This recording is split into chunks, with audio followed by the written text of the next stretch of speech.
applying wax to a brand new board, you have a couple choices. You can use a base coat, or you can just use wax. We're gonna use both today. The base coat just provides a layer that helps the wax stick better. If you only have wax, that's okay too. It'll still work. You just may need an extra layer to make it stick. First, you want to decide how far up are you going to wax the board. So this is going to be different if you have a short board or if you have a long board that's a nose rider. If you plan on walking the full length of the board, you're going to want wax all the way up to the nose of the board. With a short board, no plans to nose ride. We're just going to wax about 2/3 of the way up. So for me, that's going to be right at the bottom of this E. So I'll just make a little line there so I know about where I'm waxing to. And we're gonna start by just getting the base coat all over the board.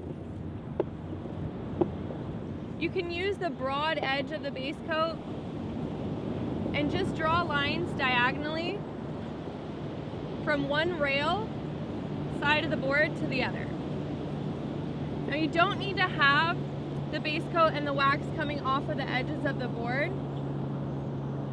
You just want to have it covering the deck, which is the top of the board.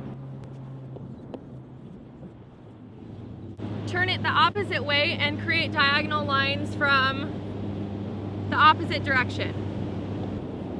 The cool thing about base coat is it makes your job of waxing a little bit faster. You don't have to use it, but I like to have it as sticky as possible for my feet. I'll do one swipe of each side to kind of mark the edges of where I want the wax to go. So that's your first layer. The next thing to do is cover up all the base coat with a layer of wax.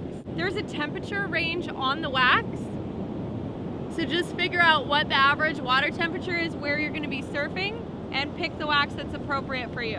When you have a new bar of wax, I like to break it in half. I find that it adheres a lot better if you use the inside edge where you broke it. I'm going to start with the same cross-hatching pattern that we used with the base coat. So I'll start by just drawing lines. Again, moving diagonally from the top of where I have my wax all the way across the board. And I'm just using the corner of the wax for this. Once I have those lines drawn, I'm going to do the same thing in the opposite direction. So just taking the corner of the wax and drawing lines.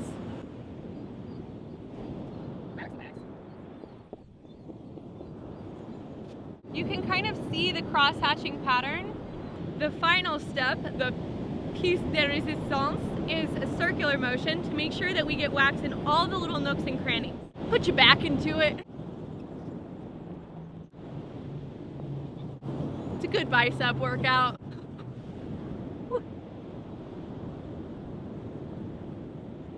Once you've got it wax all over, go ahead and take your hand, feel it, press it down.